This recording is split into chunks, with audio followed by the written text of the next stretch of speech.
Okay, we can go ahead and get started. Thank you all for being here. My name is Alexandra Resendez, and I am the Career Exploration Coach here at the GW Center for Career Services. I work primarily with first and second year students, getting them started on their career development journey. And today we'll be going over keys to getting an on-campus job. If you do have any questions throughout the presentation, please hold them until the end, and we'll leave enough time for you to be able to ask all of your questions.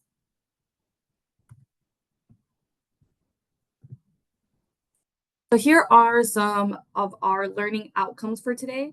By the end of this presentation, you should be able to search for an on-campus job using the Student Employment Talent Management Portal, identify components of a resume and structure of a cover letter, and be aware of virtual and in-person interviewing tips and resources provided by the Center for Career Services.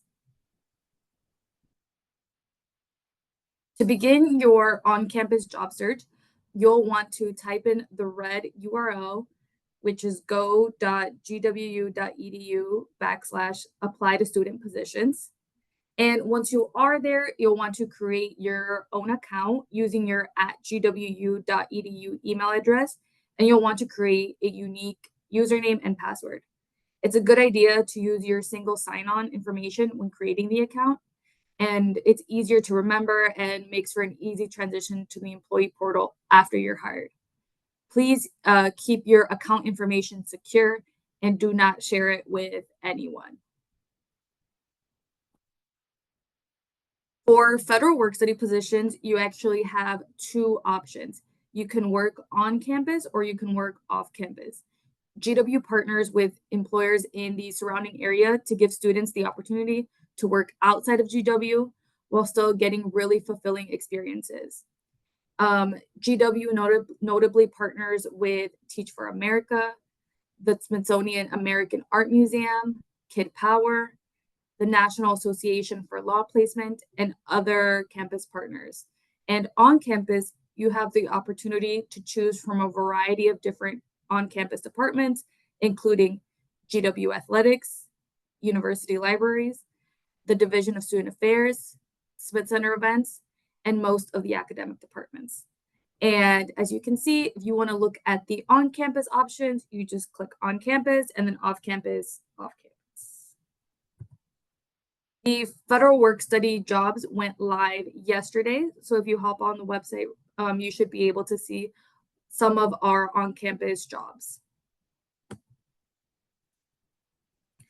Now, when looking for an on-campus positions, there are several sections that you want to be aware of. So every position listed will have details about the position and the type of tasks that you might be asked to complete. You can view these details by clicking the View Details tab. And the Bookmark tab allows you to save the job and come back to it once you are ready to apply. But keep in mind that there are job closing dates. So you want to make sure that you get your application in before those closing dates. And all of the closing dates will be listed right on the website.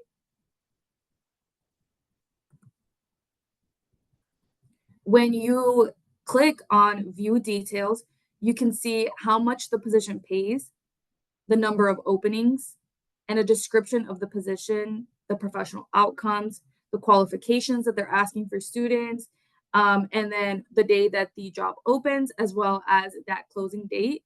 And you'll also be able to see contact information for the hiring manager for the position. Once you've read through all of that, if and when you are ready to apply, just click on Apply for this job and follow the instructions.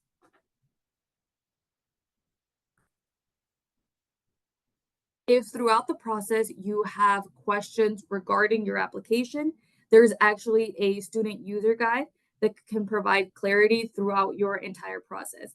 So you'll see right there where that star is. If you click on that, it'll take you to a student user guide. And this guide actually contains a lot of information on your application process, on getting updates on your application, and required onboarding steps to be completed after receiving an offer of employment. But if you do have any questions that can't be answered through the user guide, please feel free to reach out to us. and our contact information will be at the end of the presentation. Now we'll move on to the materials that you'll actually be needing to complete your application. One key element to your application is your resume. And this will not be the same resume that you submitted when you applied to come to GW. The purpose of this resume is to market your skills and experiences to professional employers. And some of you might have a running list of the things that you've done in high school, or you have that resume that you used to apply to GW. But now it's time to create a professional resume that you can continue to develop throughout your college career. There are many sections that can be incorporated into a resume, but the four main sections are education, experience, activity, and skills. And under each section, you will list your information in descending order. So the things that you've done more recent to the things that you've done a long time ago. And a lot of students ask what should they put under their experience section, and we'll go into it a little bit more in more detail later on. But experience does not simply need to be paid experience. It can include volunteer experience, it can include leadership positions or other types of engagements.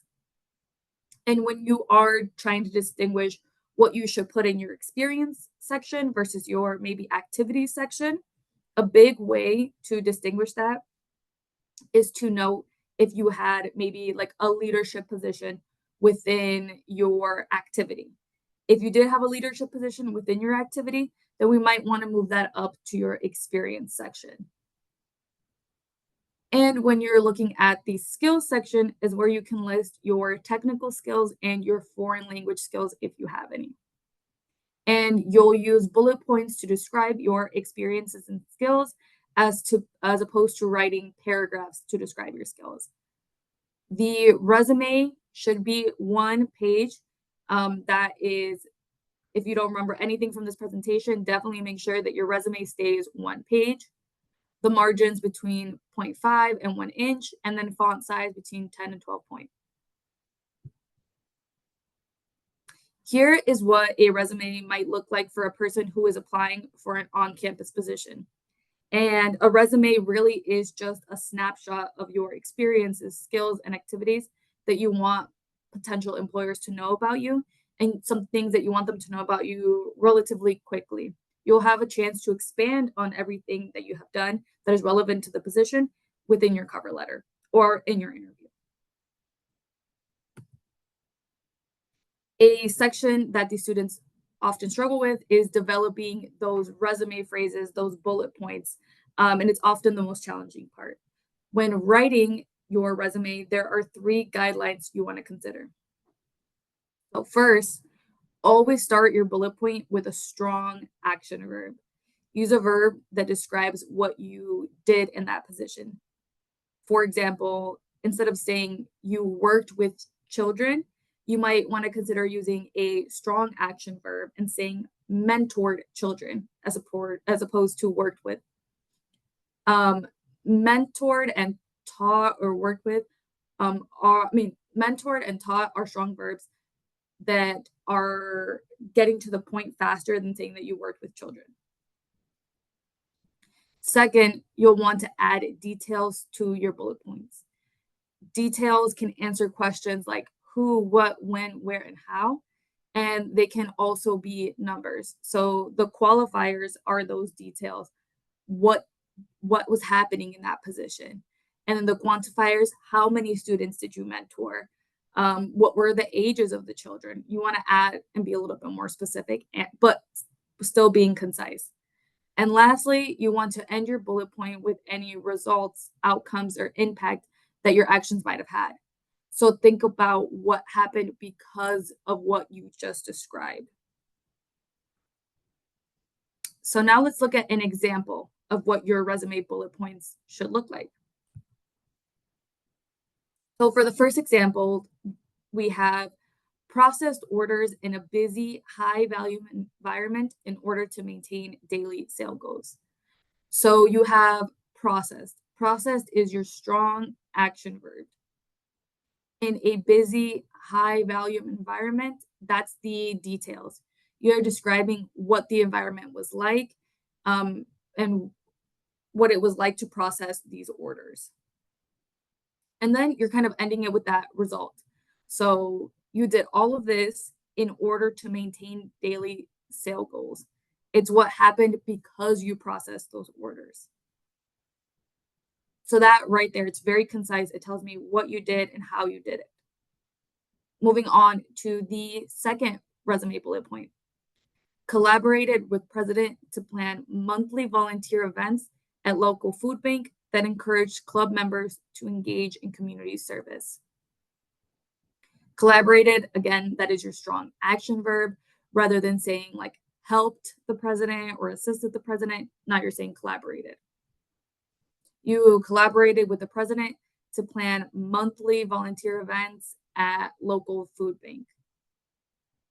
Those are details. What did you do on the job? And then lastly, what was the result or outcome or impact of your collaboration? So it encouraged club members to engage in community service. These are just two examples to show you this formula. And if you want to follow this formula, it is great. It really just goes step by step on what a bullet point should look like. Again, start with that strong action verb, then add your qualifiers and your quantifiers, and then end with that result. What was the purpose? What was the impact or outcome of your action? And now we're moving on to the other important piece of applying to jobs, which is the cover letter. Your resume showcases facts. And again, it's very concise. So it tells us your educational background, your experience, and your skills. While your cover letter gives you a chance to make the argument of why you want this position and why you make a strong candidate. And it gives the opportunity to emphasize a specific experience from your resume that is relevant to the position. A big purpose of the cover letter is really to align yourself with the position and let the employer know why they should hire you over everyone else. Similar to the resume, for on-campus positions, you want to keep your cover letter to 1 page, keep your margins between half and 1 inch, and your font size between 10 and 12. And you want to make sure that you're writing your body paragraphs using single space and double space between each paragraph so the reader knows when a paragraph is ending and a new one is beginning. Also, make sure that all of your paragraphs are aligned to the left. A cover letter is written in business format, beginning with the address. As you can see on the template, you then add the date that you submit the cover letter on and the address of the person or organization that you are writing to. So when possible, you always want to address your letter to the person who is doing the hiring for the job. A lot of the time, it might not be on there. And in that case, you just want to say, Dear hiring manager or Dear search committee. You do not want to write to whom it may concern. So moving on, let's get into the paragraphs of a cover letter. So the body of your cover letter should include an introduction, those body paragraphs, and then a conclusion. In your introduction, you want to state your interest in the position, let them know that you really want to work there, that you're motivated to work there, and that you have high interest. You want to express your reason for applying. And then at the end of your paragraph, you want to end with a transition statement. For example, an introduction paragraph might look like saying, I am eager to be applying to the biology office assistant position at the George Washington University. I believe that I have the necessary strengths and skills to be a valued asset to the office. My past work experience, passion for biology, and desire to contribute to research make me a strong candidate for the position. Always let the employer know that you are a strong candidate for the position. And when it comes to the body paragraphs, you should highlight 2 to 3 examples from your past experiences or skills that are parallel to what is being asked by the job. You want to make sure that you are aligning your experiences and skills to what the position is. It doesn't have to be an exact match, but you want to show how the skills you already have can transfer over to the requirements of the position. In your conclusion paragraph, you should restate your interest, provide the days and times you are available according to your class schedules and other activities that you might be a part of. And you want to thank the person you're writing to for their time and consideration.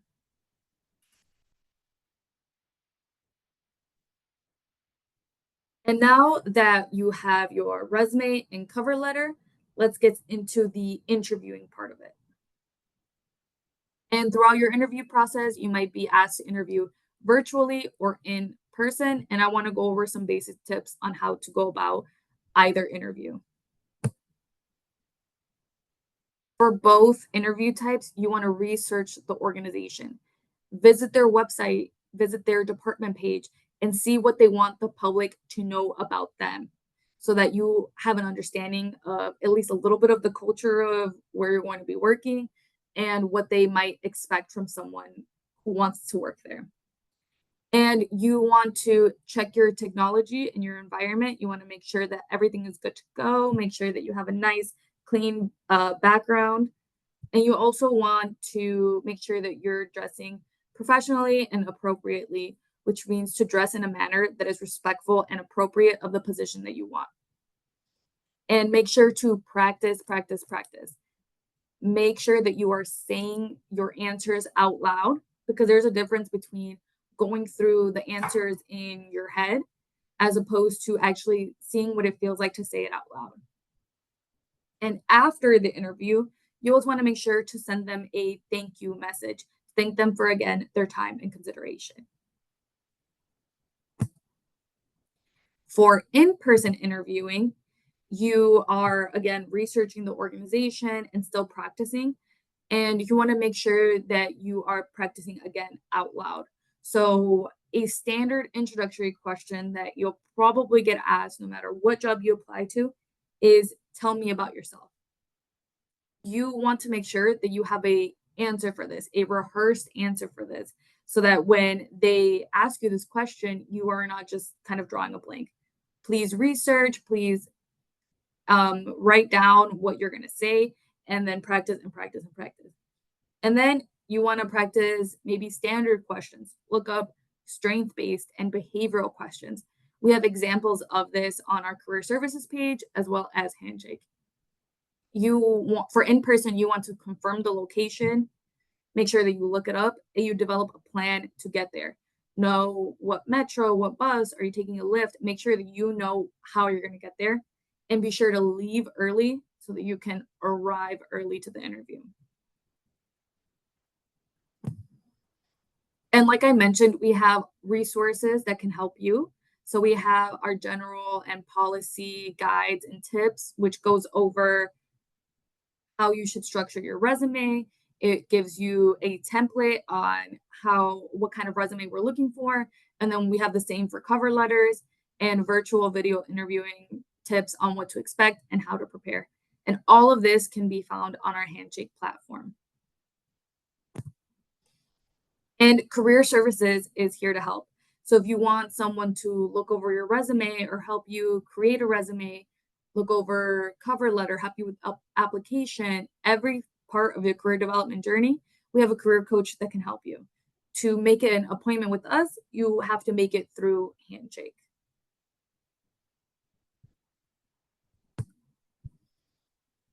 All right. So if you have any questions, please feel free to drop them in the chat. Or if you come up with any questions, here is our contact information.